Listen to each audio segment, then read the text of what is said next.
Our X-Files. Welcome to our X-Files Vault. Regular people talking about unexplained phenomena. UFOs. Ghosts. Cryptids. Hidden archaeology. Weird science. Our stories. Our takes. Our X-Files Vault.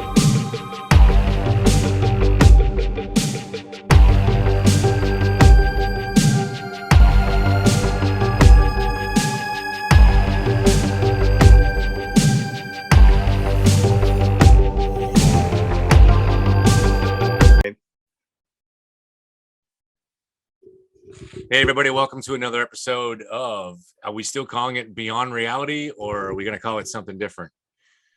We'll call it Beyond Reality because what we're discussing right now is definitely beyond reality.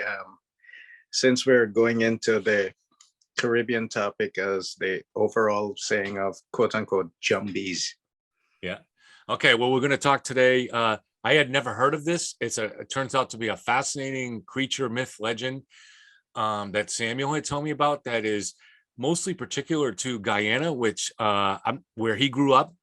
And I think that the great thing about these shows too is Samuel has such a unique background with his father being a Christian preacher. Obviously you guys emigrated to, I'm not sure, I don't know much of the history, but from somewhere else in the East to Guyana, right? So you have a multicultural background here.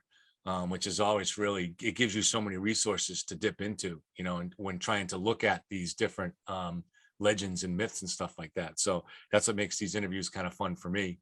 So we're going to go into this legend called Old Hag, O-L-E, which is an Old English way of saying old, the Old Hag. And there's a lot of little things that go into it. And then I'm also I have stumbled upon a way of potentially catching ghosts. Now, I'm going to go over that with Samuel. We have not gone on over this ahead of time. Samuel has spent time in his life as a paranormal investigator, and I think he still occasionally gets called in to help clear spirits or whatever going on in houses and do blessings. So I had the feeling he's going to be very angry with me even for attempting such a thing. But I'll be curious to hear what he says. So let's begin with Old Hag, the legend from Guyana. Tell us about this, Samuel. Well, actually, if you look on it historically speaking, Old Hag is more of a colloquial name. Throughout, there is a similar creature which is known throughout the Caribbean as well, which is known as the Sukhunyant. If you look at Trinidad, the DR, St. Lucia, Guadeloupe, even in Haiti has what's known as the Lougarou, not to be confused with the Rougarou, which is known down south, which is sort of like a werewolf type creature. But the Old Hag, if you look at it, it falls under a broad category of all supernatural creatures inside of the Caribbean, which fall under the name jumbies. So when you say jumbie, if they say, well, there's a jumbie over there, you know, there's something supernatural. Now, the funny thing is, when you say jumbie, there is a rich history inside of Guyana because it's known as the land of six peoples. So you have the indigenous, you have the Africans, the Indians, the Europeans, the Portuguese, you have the Chinese, the Amerindians. Everybody who came there added something to that. So after a while, the histories and the culture started to mix. And so you have what's known as a melting pot, and the culture is actually very different than anywhere else in the Caribbean. So when you might find some supernatural creatures which might be present in Guyana that might not be present anywhere else. Like, I know we'll be concentrating on Old Hag, but just to give a broad example, there are other creatures which fall under the umbrella of jumbies. You have what's known as the Baku, the Churaili, the Masakuraman, which is more closely related to what you might call Bigfoot, Wow. right? You have what's known as the moon gazer, the Kanima, and you have Bush Dai. And these are all names that many people know, and I'm sad to say that most of the it's very rich in culture, but a lot of these stories are dying out today. Yeah. So I mean, Olag, as I said, there's another name which is the Sukhunyant, and there's another name which is known as the fire ass. So tell us the specifics of Old Hag. It's a woman, right? So tell us the specifics of what she does or what she Well, wants. well, the old hag is supposed to be an old woman that's more related to the umbrella term that you might call a vampire, because she drinks blood, preferably the blood of the young, the infant, the child. And when she can get that, she'll drink the blood of the adults. So it might be notated that after she drinks, like maybe the next day when you check the child, you might find like a black and blue mark maybe on the arm or the leg, with two small pinprick holes on it. Um, so that's one of the telltale signs that an old hag has been there. Um, according to the story, this woman would actually have to take off her skin, peel off her skin, whereas she is transformed into a ball of fire, and she travels by leaping large distances. And Oh, she whereas doesn't fly. She it's not known that she flies, but from what is known is that they leap large distances, let's say 100 200 yards. They leap and they come down and they just go again. well, they should get her in the Olympics for Guyana. Tell me what we can do for the broad jump. I mean, we'd claim gold every time. The old broad jump. Oh, I'm sorry. I shouldn't have said that. Very politically incorrect. Sorry. Oh my gosh. YouTube's gonna ban me. Listen, if we stay politically correct about everything that comes out of our mouth, we'd be in prison. As long as we don't say anything about. Oh yeah, you mean Yeah, I know. okay. Nothing about hydro or anything like that. No. Yeah, but I mean, as I said, this is an old story, and it has its origins inside of what could be traced back to maybe West Africa, the old with their old vampire myths. Inside of West Africa, they have if I don't know if I'll be saying it correct, but it's known as the Obiafu, right? It's everything which is known about the Olai transfers to that. So it's if you look at it side by side, but by comparison, you would say it's the same creature, except for one major difference with the Old Hag and the Sukhunyant is that they say that they serve a different. The Sukhunyant is supposed to trade the blood with a demon that lives inside of a silk cotton tree. So I think the demon's name is Bazil, Bazil. So they trade the blood for life and for other gifts, whatever that might be. It's not until recently that when we started talking about this that I started checking more, and I started looking on the different things, and I found out that when you look at the old hag and the transformation process, you could have there are similarities with different supernatural creatures around the world. Like take for example the Philippines, the aswang, right? Yeah, Vampiric creature. I helped with the screenplay on that once. Yeah, Oh, you did? someone that yeah. That's where I learned about that creature. Someone that was working on a Oh, okay. screenwriter I know that's produced, and I don't think that her screenplay got sold on that particular one, but she's done well in other areas. But yeah, I think it maybe had a special attraction for pregnant women, maybe too, or something like that. It's been about 10 It years. it like it's similar. Why I said aswang is because just like the oleg targets the young child, Yeah, they also target pregnant mothers, which is similar to the aswang. yeah. So And there it's are innocent similarities. blood. Yes, in innocent blood or Yeah, young blood. yeah. Well, when I call somebody young blood, that might mean something different today. Yeah.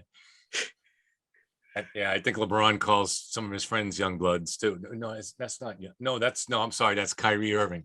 He calls and in the what was that movie he did where he plays the old guy, Uncle Drew. I don't know if you're a basketball fan, but yeah, he calls everybody young bloods. Yeah, well, you have Bloods, you have Crips. I mean, you Yeah, call them. yeah. Depends on the gang affiliation, I'm guessing. Let me I have let me just go quickly to the definition on Wikipedia. So this was because it was interesting, and I had never heard of this until. So this is for the Sukhunyant. I'm not saying that as well as you did, obviously.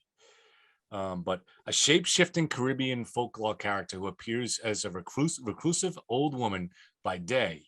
By night, she strips off her wrinkled skin and puts it in a mortar. In her true form, as a fireball, she flies across the dark sky in search of a victim. She can enter the home of her victim through any sized hole like cracks, crevices, and keyholes. She sucks people's blood from their arms, legs, and soft parts, leaving the marks on it. And so it is believed that the victim will either die and become an old hag herself, or will just perish entirely, leaving her skin for the old hag to take. And then, so this also is connected to Brazil, these legends. But then interesting was the way to. I found this fascinating. It's almost like the old hag has OCD. The way to stop the old hag from, or to protect your home from it, is to put a little pile of rice inside the Rice, door salt, or or pepper, or salt. pepper Yeah. seeds. And Yeah. the thing, and the way it works is the old hag can't resist counting it, and she has to Yeah. count. That's like OCD, right? Mm-hmm.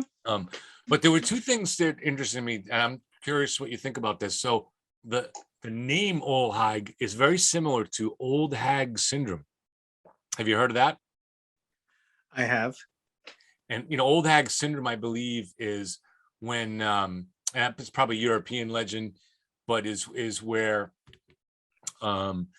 people have these sleep paralysis, and when they wake up, they have experienced what they think is an old woman sitting on their chest, so they can't breathe and they're paralyzed and they can't throw her off.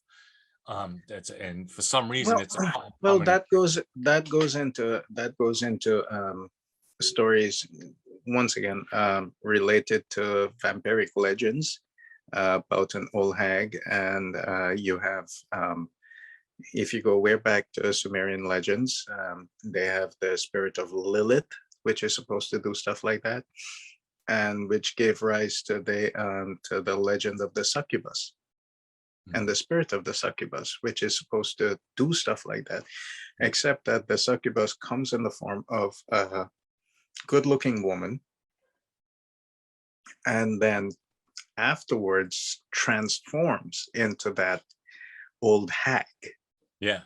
So I'm wondering if that's where old hag comes from. Maybe it's like in England, because like you said, there was different cultures, and one of them would have been obviously English culture during the Caribbean, during colonial times. And that could be old hag. Old hag is such It is entirely possible, because the last as I said, Guyana was populated, and during the rise of the different empires of European empires during the time of conquest, you had the Dutch, you had the Portuguese, you had the French, and then at last you had the British. So the British was there for the longest time. So obviously names translated and things like that, which gave rise to legends, and things became known by different names. Yeah. So it is entirely possible that the original name may have been lost and it became known as something else. So And I'm not. I've never actually thought about that, but now that you mentioned it, it does raise an interesting connotation Yeah. there. And another thing is, I'm not sure. I'm not an expert on European folklore, fairies, folk. But I have read some stuff. I've read, for instance, it's a 3-volume work, Grimm's Folk Tales. This is not the fairy tales. It's a little bit more serious work with it's their accounts from when they traveled across Germany and to a certain extent France and some other areas. I don't remember if I read this there, but the whole idea of counting rice or salt, that seems to sound vaguely familiar to European traditions relating to the fairies or stuff like that, some of that stuff, or Well, creating a circle of salt and stuff like that. it does have that. Originally it started with salt, so you would count grains of salt so that you would catch them in the morning. Yeah. So if you look at it, that's part of the Caribbean and Guyanese folklore as well. Grains of salt or grains of rice, and you would catch them in the morning. Like for example, you mentioned putting the skin inside of a mortar, right? With the Sukhunyant, but with the old Hag and the Sukhunyant are similar because they use a mortar, or they could use the hollow of a tree, or they can use what's known as a calabash, which is sort of like a gourd.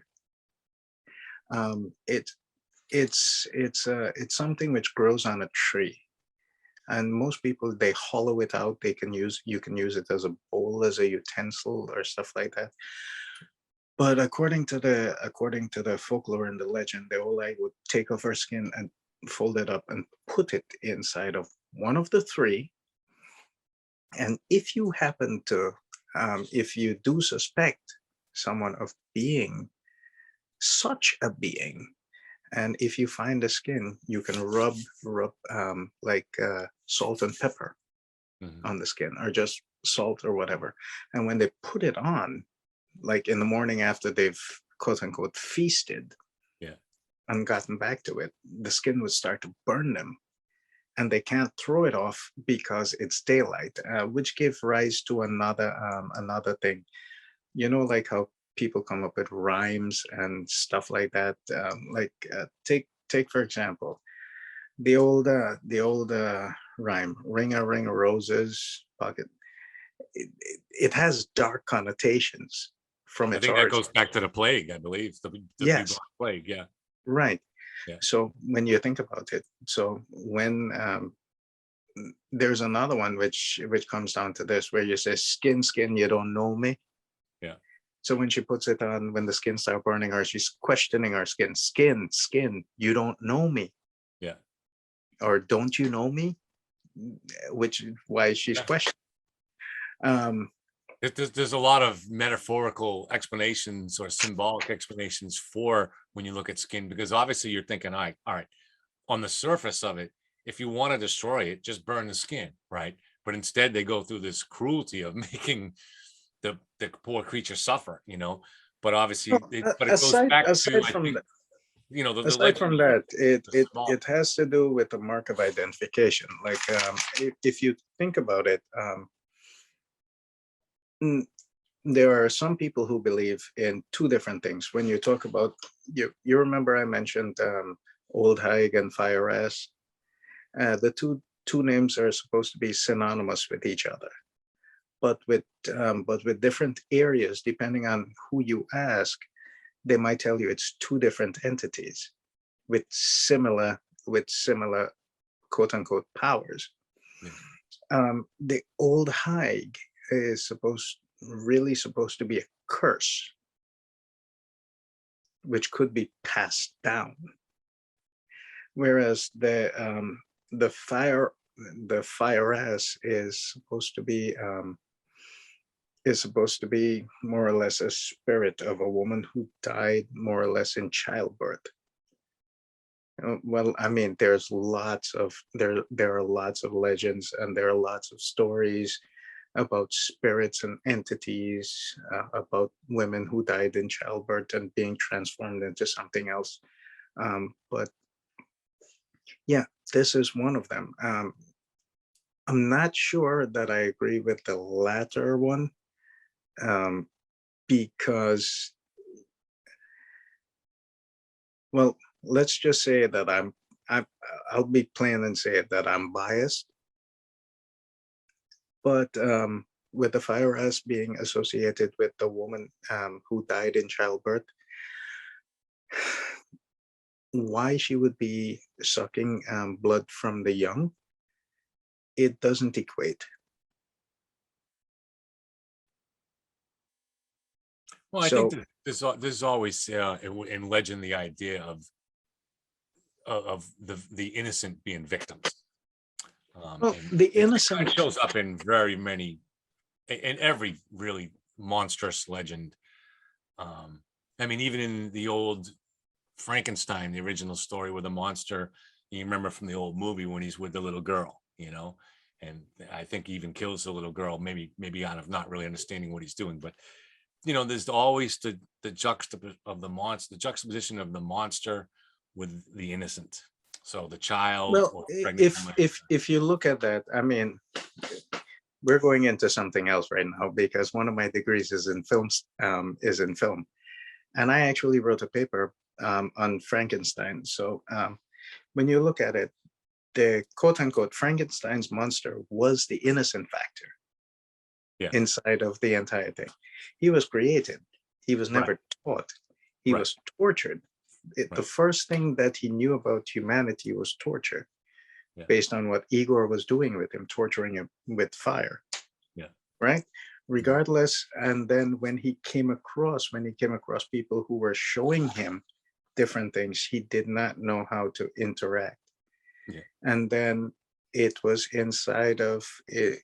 If you look at it from a more, I would say, a humanistic perspective, you and I, if we were being chased by an angry mob, we would do the same thing, self-preservation. Mm-hmm. Right. And when they burnt the windmill down with him with the creature inside of it, what was that? Who was the true monster throughout the entire thing? Right. It wasn't the creation, it was the creator. Right. So that was my take on it. The monstrosity element was not in the creation, came from the creator. Because I mean, I think it relates to another thing which we did when we spoke about tulpas and golems. Who's truly responsible? Right. If you create something, who is responsible? Is the creation responsible for what they're doing, or are you responsible for showing them what to do? So just back to the old Hag for a little bit. Did you, growing up in Guyana, hear about this when you were kids? Was it something that people talked about to scare each other, a spooky story? Was it something people took seriously? Did you put rice in the doorway? How much of a presence in your life was this particular legend? Growing up in Guyana, it where I grew up, it wasn't known as a legend. It was considered a fact. So it was an everyday thing. Then you guys, do you remember when you first were hearing about it? This is something you heard about when you were a little kid, or? Yeah. And did you in your family, did you put rice inside? Did you take precautionary measures, or did you look at bites on your legs and worry about it, or No, well, inside of different households, I mean, especially when I was growing up, I mean, there would be like a line of salt across doorways and windowsills. I mean, we would do that. I can't answer if it was out of tradition or what it was to ward off evil. I mean, salt across any kind of threshold is known as a ward for any kind of evil. But there was always a line of salt across different thresholds, and there was rice. There was rice at times, but when I was growing up in Guyana, there were times when rice was not actually common. Um, uh, due to political reasons and stuff like that. But you had to use what you would get. People would make their own salt and stuff like that from seawater. Yeah. But there were things which were known, and people started using crucifixes across doorways and putting Bibles onto pillows. I mean, certain things still abound for today. Like I still keep a Bible on my bedside. Well, not only for that reason, but for other reasons as well. But yeah, under when children are born, you would find them putting a pin, like a big bobby pin. They would pin it to the baby's clothes, a big bobby pin with maybe like a small penknife. Yeah. So that blades and stuff like that are supposed to ward off evil. So I mean, traditionally, all these things were done, and they were done when I was growing up. So yeah, they took it seriously. Every time you had a newborn inside of a house, they would do stuff like that. On Did you live? houses where they Did you live in a town, a village, a city? What was the village. I in a grew up in a village? village. Yeah, I grew And up in a village. was the surrounding area jungle or farmland or Mostly farmland, and now you wouldn't recognize it because a lot of it has been developed. okay, yeah.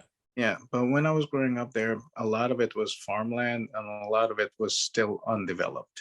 Was there any wild woods where you could have legends, about creatures coming from the It woods was or anything just it nearby? was just mostly, it depends where you went. Yeah, I mean, you would have to travel out more different villages away in order to see wild woods, and you would have to pass the cane fields in order to see different areas. But along the coast, most of the land was just cleared out. It was just flat land. It was like swampland on different areas. yeah, It was just wild greenery. yeah. It was just like more like savanna lands in different areas. What Um, about but legends from the ocean since you were right on the coast? Anything like that? oh, we had a lot of mermaid legends. Okay, yeah. Yeah, we have a lot of mermaid legends. We have a lot of if you speak to the Amerindians and stuff like that, they have a lot of legends regarding water, Yeah. and there are lots of. Most people take these things seriously because if you go to different areas, they're that are known to take lives, Hmm. you have to appease the spirits before you go in. Hmm. So you would find people more or less throwing flowers or giving an offering or something like that before they go in and taking a swim and stuff like that. I'm And most appeasing the people grew spirits up right like that. now. I'm appeasing the spirits right now. Tonight's episode sponsored by High Noon, a vodka and soda seltzer. This particular one is mango flavored. High Noon. I'm guessing that's not Gary Cooper. No, no, I don't think the Gary Cooper, at least the movie Gary Cooper, would be too impressed by a seltzer or something mango. Or a mango flavor. He'd be like, all right, throw him in jail, give him a shot of whiskey, and wake him Yeah, up in the morning. yeah, yeah. So yeah, no, it is interesting to me when the idea of a legend of a creature that leaves their skin behind is interesting. Although it's also it does have that vampire aspect too, like a vampire, has that place that it sleeps during the day, you know, that safe Right. place. Well, And well, it does kind of relate to that. the main difference is they put on their skin and they are a person during the day. Now, one of the things is, you remember the old saying is that a killer or a criminal always revisits the scene of the crime. Yeah. Well, that's another thing when it comes to the old hag, is that there is a common belief that if if they drink the blood of someone during the next day, they will have to pass by and see that person. And you can see where a lot of these things have real world inspirations. Obviously, you have insects bites on your legs, or even just scratches that you didn't notice from the day before, but that turn a little bit red overnight. Or looking at the way she leaves her skin in like a bowl or something similar to that.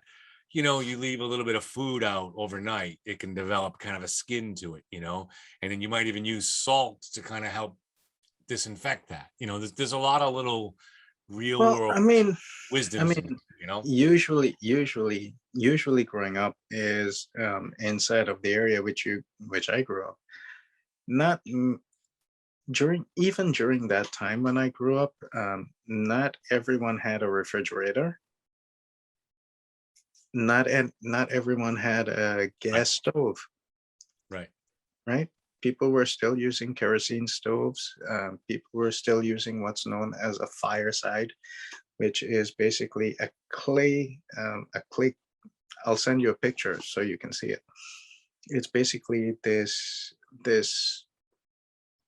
what you would call, for lack of a better term, a barbecue pit or something like that. Yeah. It's this foundation which is made out of clay. It's a stove which is made out of clay, which this wide opening where you put firewood inside, Yeah. where Yeah, you it's a cook your fire pit. food. Yeah, where you Yeah. can cook your food on top. Yeah. Yeah. So when you cook the food, whatever you cook had to be finished at the end of the day, and almost everyone had like a dog or something like that. You always feed the animal the leftovers. Yeah. So whatever meal was cooked had to be finished. There was nothing like keeping it for the next day unless you were quote unquote rich enough to have something to store it in, Mhm. like a refrigerator. So I mentioned earlier Grimm's folk tales. Mhm. If you were a modern Grimm and you were traveling through Guyana or some of the other regions you may have traveled down there, are there any interesting folk tales, fairy tale kind of things that you may remember?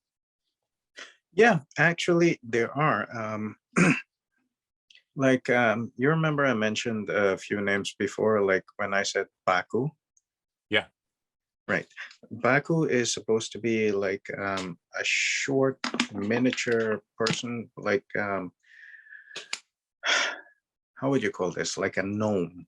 Okay. This was the demon though, right? That you were talking about, or is that something Well, different? it you when you harness its power, it could be you can harness its power to use it, but then if you don't treat it well, it can turn against you, Yeah. right? Just like a woman. Oh gosh, don't get me started on that. And I think I would stick to the Baku rather than that. Yeah. At least with the Baku, Women you are know how to far get rid more of them. powerful. Yeah, yeah, yeah. Unfortunately, I haven't found an exorcism strong enough for. Yeah, yeah. They have a way of they are superior beings, no question about it. Yeah, well, I think I might be questioned a time or two about this sentiment when certain people hear it. Yeah, yeah. You've been Yeah. possessed, I sense. Yeah. So what happened with the Baku, or what was there any specific fairy tale that Right. may have happened? Or? But there are cases where people have actually seen them. Like My father has seen them. Oh, They're really? No, that's interesting because he's not even from the region and he's a Christian preacher. So yeah, what did Yeah, he? my dad has seen them inside of the congregation where I've been for the past 20 years. There are people who are from Guyana who have been in the congregation, and there is one story which happened. And you remember I was telling you about New Amsterdam? Well, Yes, not yes, the former name for New York, but yeah, it's actually a town in Guyana. yeah, yeah. There is actually a place where the owner of this building was supposed to have kept several Bakus, Yeah. and he somehow displeased them, and they rummaged through the entire place and were tossing things out of windows, Mm. and it was witnessed by at least 100 people, and the person from the church was one of those witnesses, and all you could see was things flying out from the windows. So they didn't see the creatures, just someone was in there chucking stuff out the windows. Right, but when they went in, there was nobody in the building. Yeah. Everyone who was in the building ran out, and everyone who saw it said the Bakus are going crazy. They're attacking everyone. Yeah. So So did anybody get? No, is it one of those things where maybe they're only visible to certain people? no, they're visible to anyone. They're Mhm. visible to anyone. You just haven't have you just have to be inside of their vicinity in order to be able to see them. But no one got a good look, even though there was. People have seen them before. But I mean, in that particular incident, Yeah, people have seen them. in that incident where they were throwing all the stuff out the windows, did anybody see them? Well, if you see somebody tossing stuff out at you, you're not going to run in to get attacked. But the people who were No, but I'd look through the window.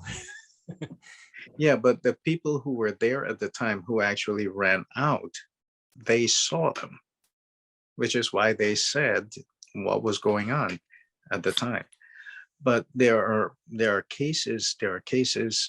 I can tell you of a case which I know about where this person who was riding a bicycle, which is one of the more common modes of transportation, because not everyone has a motorcycle or a car.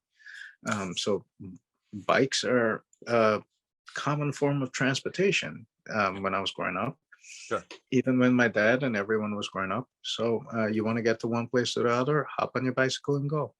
Yeah. Um, there was this one guy who decided to big, strong, like 6 foot plus, 250-pound plus guy saw what he thought were kids outside in the middle of the night fishing. Mm. And he decided to accost them and yell at them, "Don't your parents know any better to leave your kids out here at late at night?" And he decided to scold them and grab them and move them around. He was found the next morning with his against the post with his bicycle wrapped around him. And Wow. what he said was a group of 3 Bakus did that to him. There are I have personally have never seen one, right? But I know of people who have said that they've seen them, right? Do you think that they traveled? They're originally African, right? So do you think that they traveled, or Well, were you know?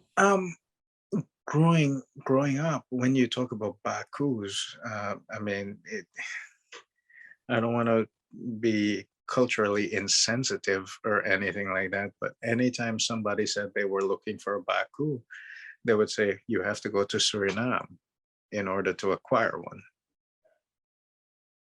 I mean, they're known in Guyana, but I don't know what it is about going to Suriname in order to get one. Mm. But it's funny. They say if you feed them milk and bananas, they will make you rich beyond your wildest dreams. But you have to keep them that's how you keep them pacified in order to do that. Seems like a small price to pay. Well, yeah. Yeah. It's a small price to pay, but the whole thing is sometimes some people get greedy, and after a while they'll be like, they just don't want to do it. Yeah. But when you acquire a creature like that, you acquire them for life. So when you want to get rid of them, you don't just get rid of them. You have to, from what I've heard, you have to gift them to someone else, or So there by is gift a, them, you mean sick them on someone else, right? yeah, basically, yeah. Yeah.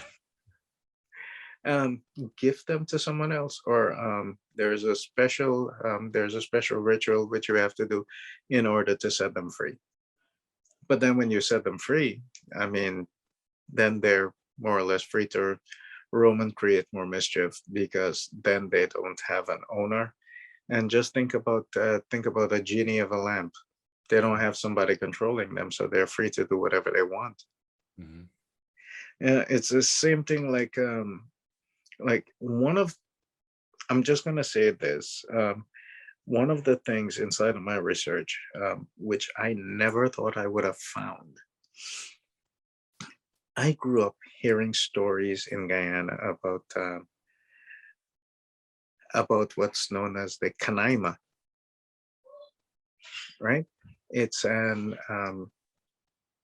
Amerindian term for like a witch doctor that can take change shape and transform into different creatures of the jungle, and they can be either good or evil. And I never knew about what's known as inside of the United States or inside of the Western region as a skinwalker. Yeah. Yeah. And then I started to see similarities inside Right. of that. So I reached out and I asked about some questions about how someone goes about the process of becoming a Kanaima. And they say that everything regarding that is secret. Mhm. You don't know and you don't want to know. Like, whereas they say with the skinwalker, it's more or less an evil witch doctor. You have to kill someone closely related to you in order to acquire powers through dark magic and dark spirits and stuff like that. Whereas the Kanima, you don't know, because they're said to be both good and evil. Right. You have good ones and you have evil ones. I mean, I guess it goes with the human beings as well. Yeah. You have Once, good ones and you have bad ones. just like scientists or doctors or lawyers, once you or politicians, when someone acquires power, they can use it however they wish. Well, you know something, when it comes to politics and politicians, I have one strong belief that baby diapers and pampers and politicians need to be changed quite often for the same reason. Yeah. But you know what I'm saying though about power. So Yeah. and No, I so do. obviously I do. someone that's a witch doctor has tremendous, I mean, even not to, I mean, as a writer, one of my favorite people was just simply for the speech cadence was Martin Luther King. I've listened to his speeches many times. Just I wanted to absorb the rhythms of the language. But and he obviously was a great man, but his power led into some, we now know from tapes and stuff that have come out, to some dark places himself, in terms Mhm. of his own sexual appetites and stuff like that. So, Yeah. having power over a large number of people, and whether it's fame, how many Hollywood actors take advantage of their power, Harvey Weinstein, but just all of them really, or not all of them, but obviously Well, there are some people who fall into different traps, and there are fewer who actually manage to come out of it. yeah, I mean, which gives rise to the old saying, absolute power corrupts absolutely. yeah, yeah, So if you don't have a sense of who you are from the beginning, like take for example, what's this guy's name again? Iron Man, Robert Downey Jr. yeah, yeah, Look how far he fell, yeah, and he basically cleaned himself up, and he was able to make something of himself again, yeah, right? but you have to be able to get a hold of who you are Yeah. as a person, and be able to channel your energy, which is why we do what we do.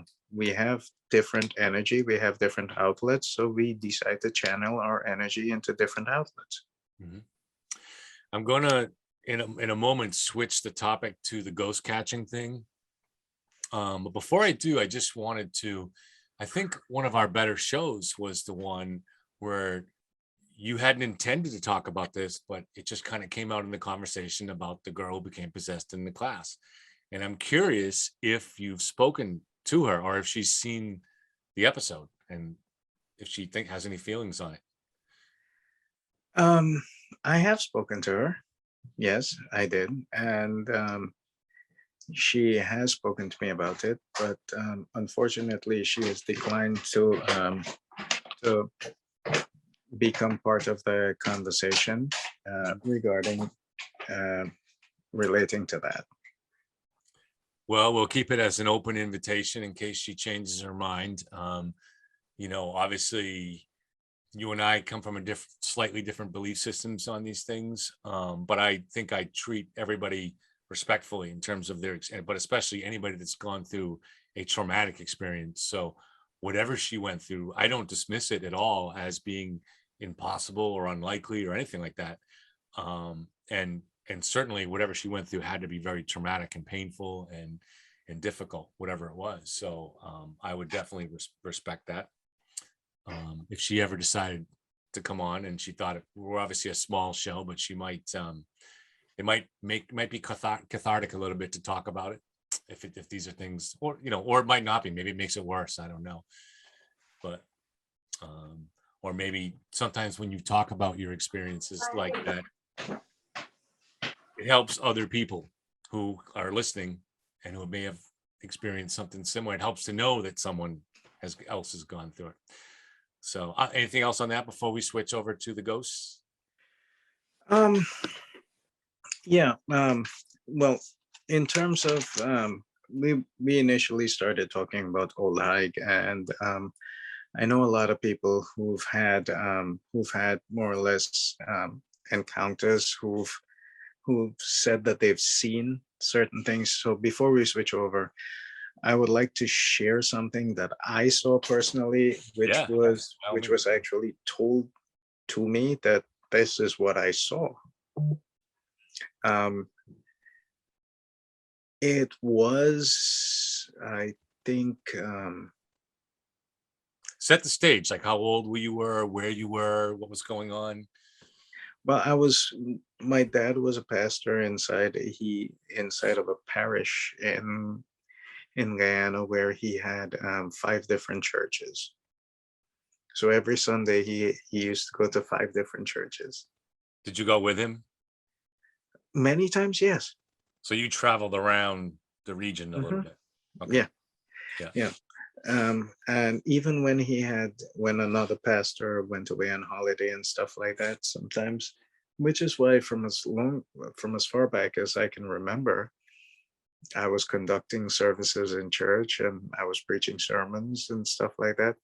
Yeah. We had one rule inside of our house.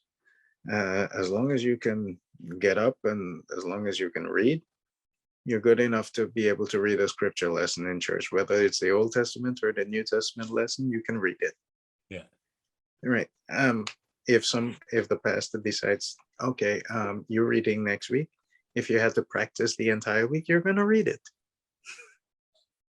Yeah. So when I said I grew up inside of the church, it wasn't anything strange, because I literally did grow up inside of the church. Yeah. So how Uh, old were you when you had this experience with old I hike? would say about 16, Okay. and we were living inside of a place called Philippi, not not the place over there towards Europe and Asia. In But Greece, Philippi, right? yeah, yeah. But the place is still. I mean, a lot of places inside of different Caribbean islands and stuff like that, they have European names based on the people who Sure. came. Yeah.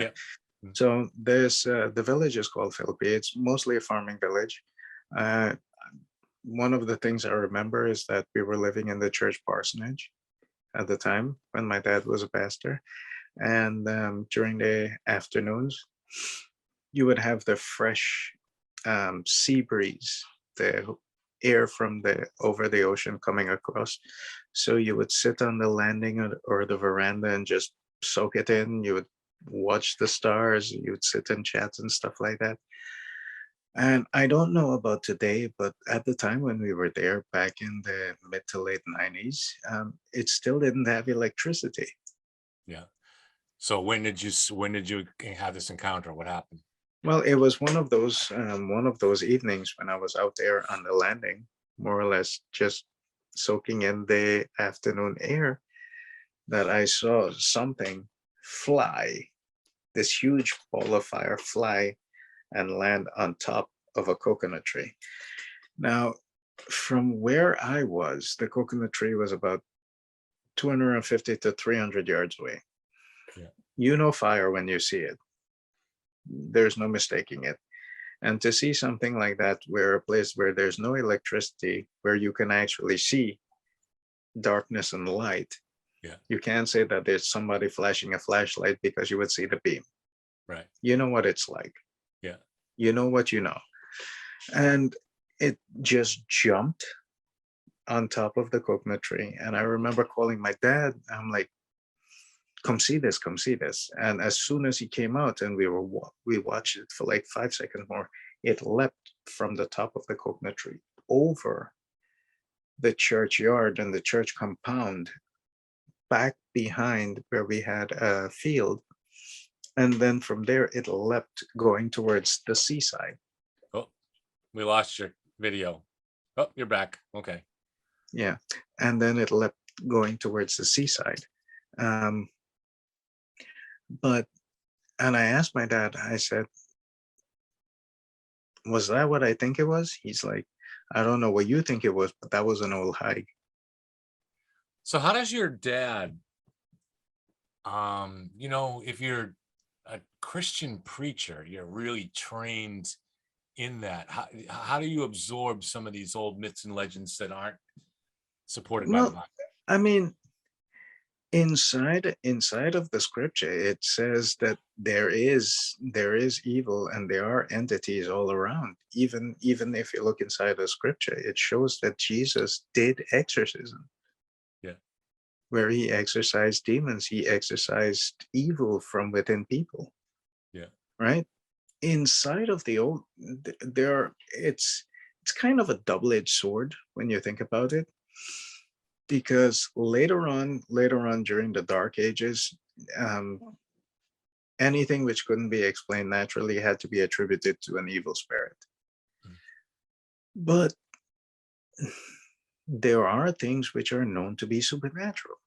Mm. And it's only today where we said we have an explanation for everything. But when it comes down to things of a supernatural nature, we still don't. Not everything is epilepsy. Finding someone crawling up a wall is not epileptic. Mm. It defies the laws of physics. It defies the laws of nature. Mm. So how would you explain something like that? Well, my only problem with this is I've always watched periodically those things will come out where this, evidence that the Catholic Church has released or so and so is released that shows supernatural powers, and it's always incredibly underwhelming. I've never seen anything that makes me convinced that anything supernatural was going on.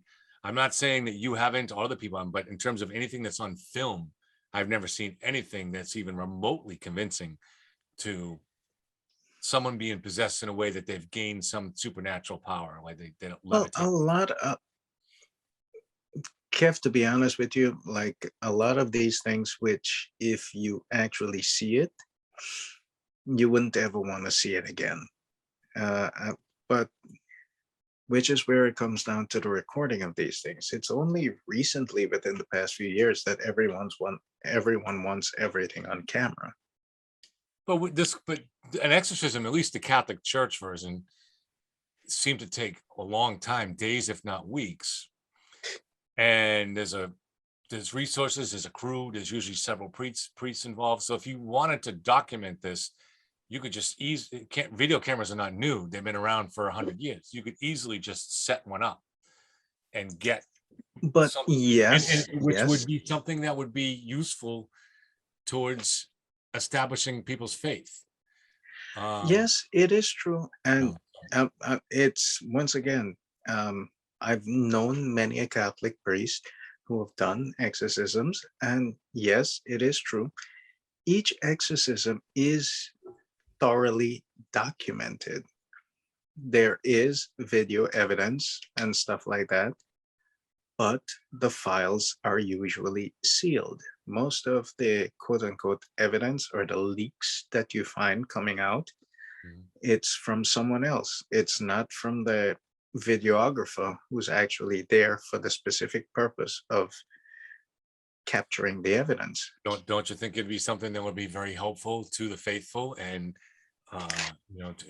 to enhance people's faith, to release some of that stuff, helpful to science, for people to understand that there are things going on in the world that can't be explained under normal scientific laws? Yes and no. Yes, it could be helpful as a tool, but that would give rise to the part that you would say you're using fear mongering and scare tactics. It's just, but the Catholic Church. And That's what the Catholic Church does. That's the heart of the Catholic Church, is if you don't do this, you're going to hell. I mean, that's scare tactics. I can't say anything because I'm Lutheran. So well, okay, but you obviously there are different sects of Christianity, and I'm just using the Catholic Church as the baseline. But well, I mean, don't get me wrong. I don't agree with everything attributed to Catholicism, which is why I'm Lutheran. Yeah. But there, within Catholicism, there is something which is there, and there are particular rituals and cleansings and exorcism rituals related to spiritual combat, which is why many times when you find demonic presences or evil presences inside of different places, the common term is call a Catholic priest, right, because they have this information. Now, they don't go nilly-willy into it.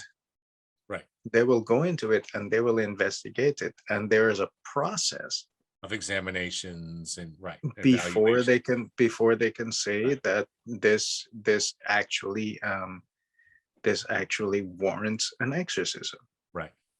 Well, before we move on, I would maybe suggest, as a possible way of doing a future show, if you can find in your own research any video that we can look at and say, and you can say this you find compelling to you, of something of a supernatural something going on, whether it could be just unusual strength. You got a 90-year-old girl, a 90-pound girl who throws 3 guys across the room, or and you say that's evidence of someone that is possessed.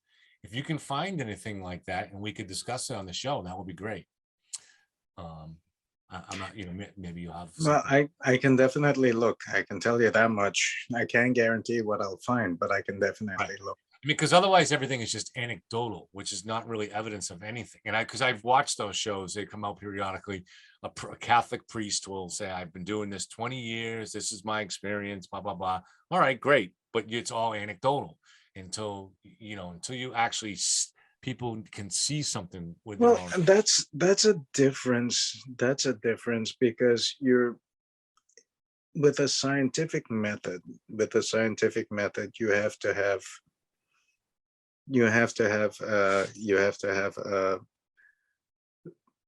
a theory which has to be proven and come to a conclusion. Whereas when you look at things from a spiritual standpoint, there are certain things which you actually take by faith. that Yes, you but know when of existence and you know about combating certain things by faith. Not everything spiritual can or will be proven scientifically. and I'm not even suggesting that that's possible, or that's not what I'm talking about here. When you look at the scientific method, the very first part of that is, as you say, is establishing a theory. And the famous physicist Feynman said what that really means is guessing. And I've seen the video of him saying that, and his student audience laughs. And he goes, "No, I'm serious. That's what he basically what it is you're looking at a certain rough collection of evidence, and then you're making a guess as to what's going on. But you need to have that evidence.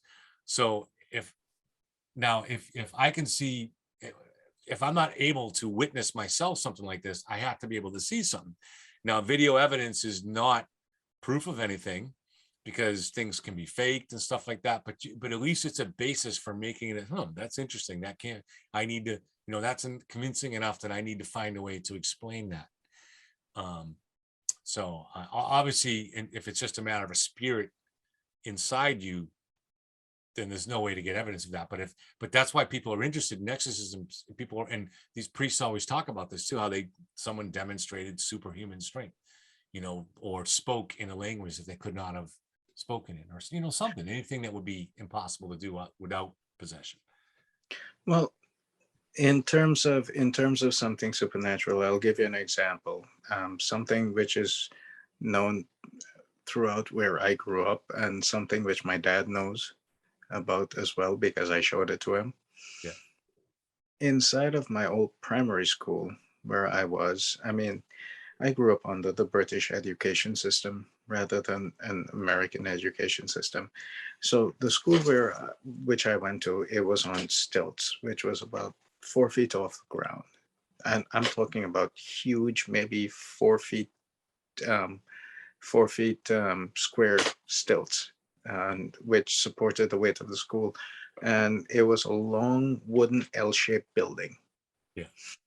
And as kids, we used to play and we used to run underneath all of that, and you would find crevices and stuff like that. And there was one time we were playing hide and seek, and there on one of those ledges, we found a pile of coins. Now the coins were like this big, and they looked like gold. So we all took them. We all grabbed a couple of them and we took it. And when I reached home, at the end of the day, my dad was a teacher at the time. I kept it inside of my bag until he came home. And me as a kid, I remember thinking I did something great. Look what I found, you're excited. Yeah. And I showed it to him, and he looked at it, and I remember his face dropped. He's like, "Where did you find it?" And I said, "Under the school." He's like, "All right, come on, let's go. Put it back in your bag. Let's go to the school." So went back to the school. He's like, "All right, put it back exactly where you found it." Now, this was after school hours. No one was there. Mhm. So I went and I put it back exactly where I found it. As I said, no one was there. And I came back out. He said, "You put it back?" I said, "Yes." He's like, "All right, go back and look." So I went back. He's like, "Did you find it?" I said, "No." "What happened?" He said, "What happened?" I said, "It wasn't there." He's like, "Did you look? You sure it was the spot?" I was like, "Yeah." It disappeared. That is one of those things which was supernatural. And it has a different connotation when it appears to you.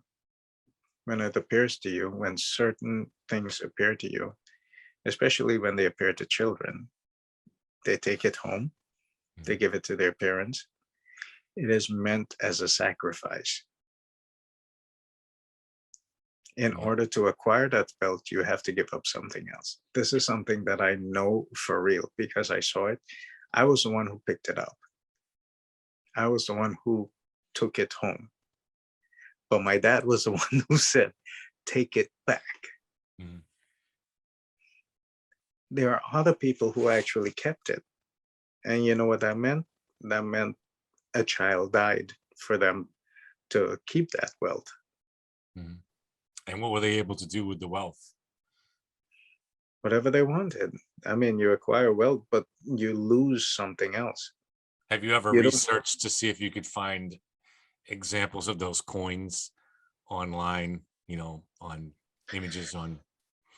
it's been so long. I remember what some of the designs look like, but vaguely. Yeah. I mean, I was just like 6, 7 Your years dad old. would know. Your dad would know. I've asked him about it many times, but he refused to talk about them. He's like, it's over, it's done with, leave it there. Yeah. Now, would you say these were just regular coins? They could have No, been, but I mean, let me go. Let me explain that better. Coins that were maybe extremely valuable. For instance, they could have been South African Krugerrands, right? So they were made of gold, which would have been worth, even back then, hundreds of dollars, right? So no, but at that time, one of those coins, would have made you rich. right. I mean, So, but was it a supernatural coin coined in some mythical place by the demon lord, or was it we or did don't, demons acquire a, as to how did where, your as to father where, know, you know? as to where it came from, Yeah. I don't know.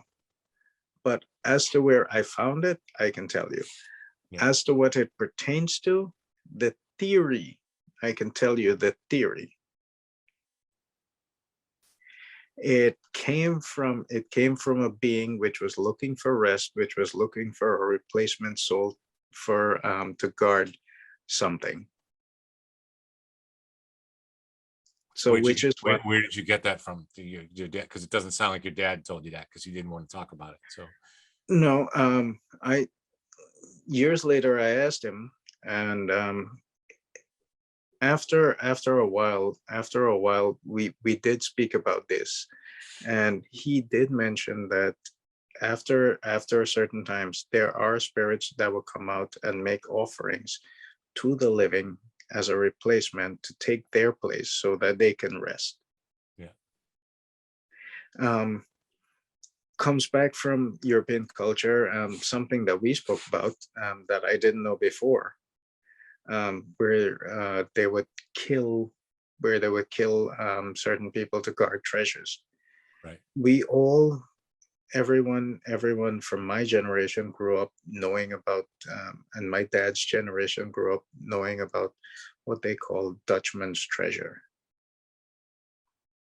which is hidden in different parts of the country. People would see gold and stuff like that, but in order to acquire it, you have to give a living sacrifice in order to acquire it. Yeah. Some people did. Mhm. Some people did, and they became immensely wealthy, but they had to give up the life of one of their children or a family member. Mhm. Well, I mean, it's an interesting story, and it has parallels in so many other things.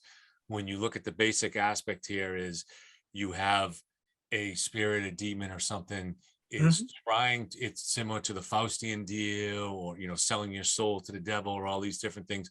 It's trying to get you to accept something in exchange for something. And the reason it left these things at the school was because you're, again, taking advantage of the innocence of the children who wouldn't know any better. Exactly. But the other part is that when you leave it to the innocent and they take it home, they're using it as more or less as a vantage point that those who they take it to would be willing to sacrifice the blood of the innocent in order to keep it. Right. Right. So that was the whole thing behind that. Yeah. Yeah. Well, it's a great story. Thank you, man. Thank you for sharing. I do like that story. And I really like the other story too, of your what you witnessed. It is interesting, the idea of the fireball leaping instead of flying. That's unique, No, because, well, you know, I didn't see flight denotes going up into the air and maintaining it, Yeah. maintaining a certain altitude and just keeping Which it. could be an asteroid or, you know, a shooting star, but except in this case, it's going I've, from, I've seen asteroids, I've seen shooting stars. well, and it landed in a tree. So, yeah. Well, it landed on a tree and it leapt from a tree. Yeah. Yeah. Yeah. That's what makes that story kind of cool, because it's kind of unique. So we've been at it for a while. So let's go on to the ghosting. We'll go as, we can make this part short if you like. So I came across this way to bring a jar to a cemetery with you using a certain incantation and setting up the jar in a certain way that you could capture a ghost from that cemetery. Cap it. I did my hands. It's cap it quickly, trapping it inside. And now you have a ghost. And until you uncap it, he's yours. She's yours. It's yours. No, I'm not sure what's. So I don't know. Do you have any reaction to that? Yeah, I've actually seen that. You seen someone do that? Yeah, Yeah. I've seen someone do that. I've seen Haitian priests do something like that, and I've seen a Hindu priest do something like that. What do they do with the ghosts? Like, what will be their The, purpose? the whole thing is when you capture it, most of, let's just say, from what I've seen, they were not it wasn't a cemetery. Yeah. Right? But it was a part of an exorcism. So it's a haunted place that you're trying to get rid of. Right. And it's part of the cleansing when you capture something. And now, do they release it somewhere after they capture it? What they do with it afterwards is that they do they do a ritual in order to try and cleanse it and to send it to where it belongs. And that doesn't mean back to where it was. Yeah. So they and for the light. right. There are stories. I mean, many of these you might consider them anecdotal, but there are stories where people actually say that they capture spirits and they keep them in jars so that they can get power over people. And I don't know how true that is, but from what I've heard and from what I was told inside of my research and from the things that I used to do, is that there are only those with bad intentions, or like witch doctors and those practitioners of evil, who would actually keep captive spirits. Right.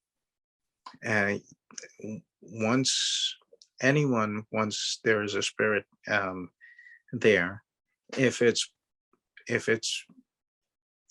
not good, if it's good, you try to release it. If it's bad, you try to cleanse it and send it to where it belongs to. Those who try to keep them more or less try to bend them and force them to do their bidding. So that comes into black magic and sorcery. There is truth behind a lot of things like that, because there are people who do that. I'm going to tell you something that maybe people don't want to hear. It's being done over here. It's being done in, I know of people who do it in New York. I know of people who do it in different places across the country. For their own selfish reasons, or to Yes. Yeah. Yes. Capturing a spirit and forcing it to do your own bidding is always a selfish reason. Okay, so that's interesting. So now, are they just trying to capture any spirit, or is there a specific spirit? Do they, when you go to a cemetery, are all the spirits there, or is it, or is it just, or do spirits move on and No, but if you go to a cemetery to try and capture a spirit, you don't know which one you're capturing. Yeah. Right. unless you go to a specific place or a specific area where you know that this person could be hostile, or this person could be gentle, Yeah. or this person just doesn't know how to pass on. Yeah. Usually when people do cleansings and they walk through places like that, they try to send spirits to find eternal rest. For someone with the intention of capturing a spirit, Mhm. it's twofold. It's more or less either trying to do something to make that spirit find eternal rest, or bend that spirit to your will. What can you do with it though if it's stuck inside a jar? There are rituals that can be done where you would be able to become their make it your slave. And what can it do? Could just make it haunt places, or and what powers does it have? You know, Hunt places, torture people, bend them to your will, make so someone's so life it a so it living could hell. so it could you so a spirit like that could possess somebody. Yeah, it Yeah. could. It could haunt a place. It could make someone's household a living hell. Yeah. And Um, because the spirit thinks it's captured in the jar, it kind of always returns to it and does your will.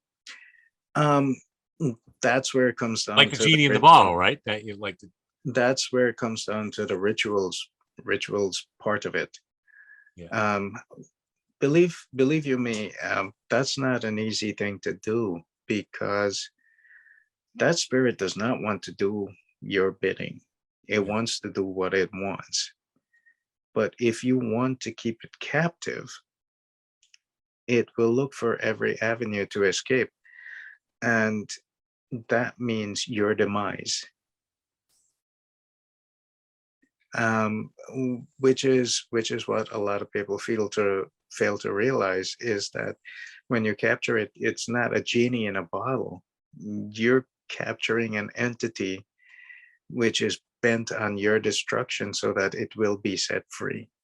Is there any way where if you or you capture a spirit that's not the case, where for instance, let's say you happen to capture a lonely spirit, and this lonely spirit is kind of a kindred spirit to you, and it's happy to kind of be, But then you wouldn't need you to know, capture it.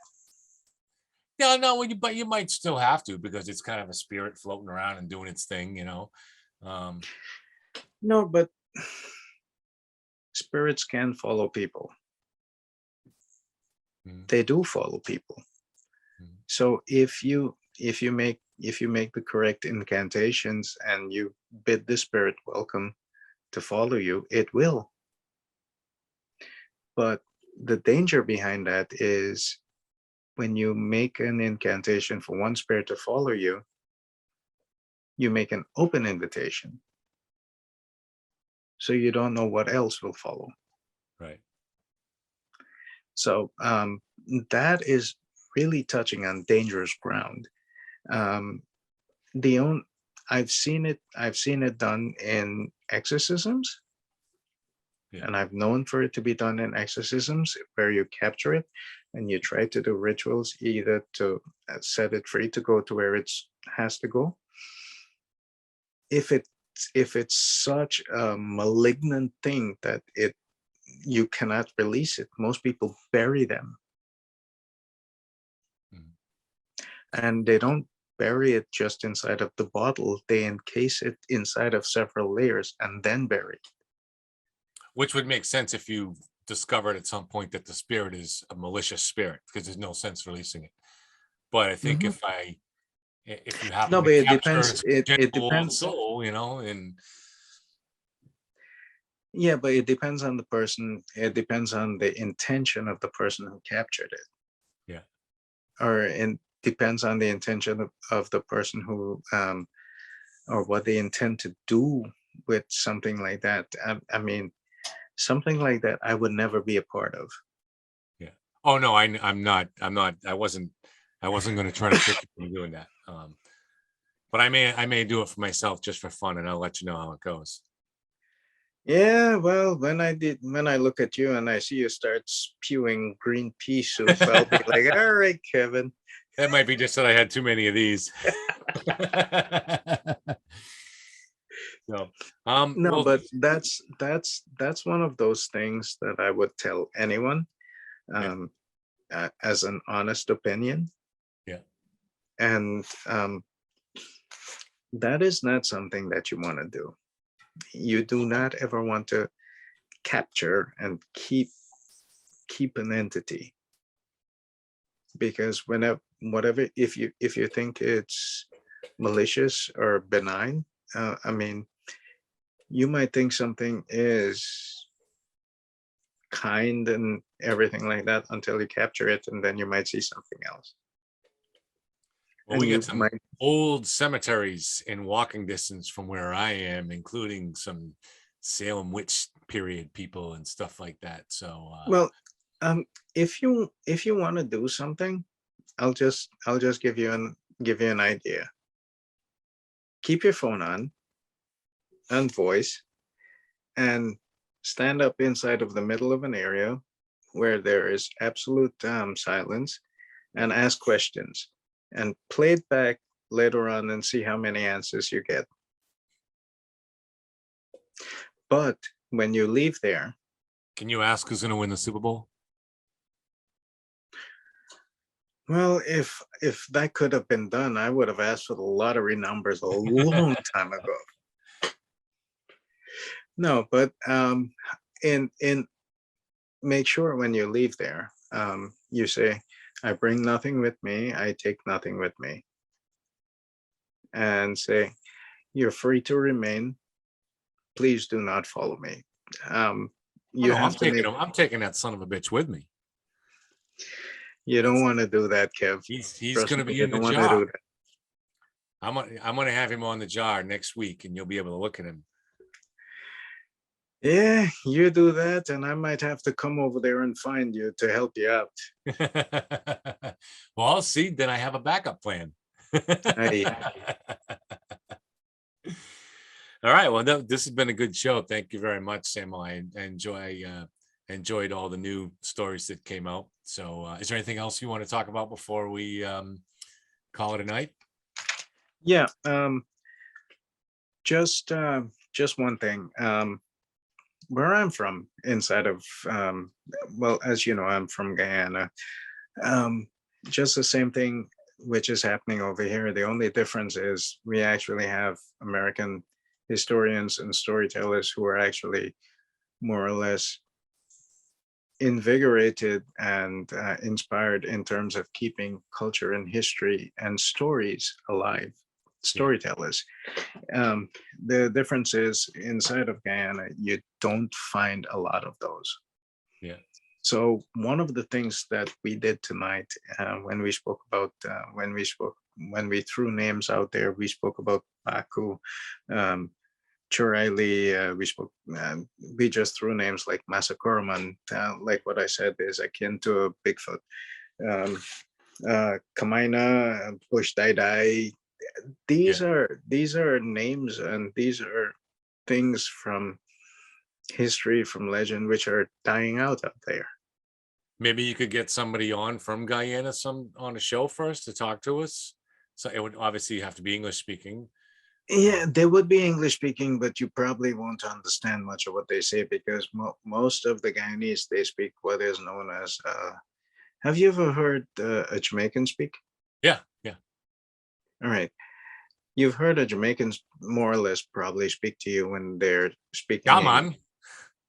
right? But if they speak the local colloquial dialect, you probably won't understand a thing. It's the same way. Like when I lived in Jamaica, I can speak like them, Yeah. right? You put me inside of a group of Jamaicans, I'll speak exactly like them. You put me inside of a group of Guyanese, I'll speak exactly like them. When you slip inside of the colloquial Yeah. or the home language, you can speak like that. When you decide to speak English, you might have a hard time understanding a lot of what they're trying to say. Yeah, well, I'm sure, for some, but I'm sure you may know somebody that's traveled a little bit more there. So like you has learned to speak, fluidly in different, and like you said, it's a melting pot. So people that usually are able to speak multiple languages become very good at learning and adapting to multiple languages. So, they end up, Oh, sometimes I speaking can. better English than people that grew up speaking English. Well, if we're talking about revisiting the subject about quote unquote, you remember what I said at the beginning? The overall topic would be jumbies, Yeah, yeah, right? And we focused. The focus was one in particular, which was the old hike.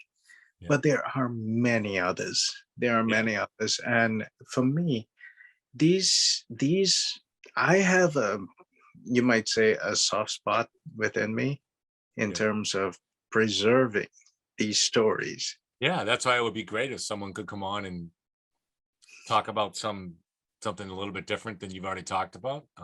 Well, it's up to you. Mhm. I know you have a lot of connections still in that community. You might find someone that you think is perfect for that. But so we've had a good show though for tonight, and so let's wrap it up here. I'll stop it, but I'll keep going so we can still talk. Good night, everybody. Thanks for joining us.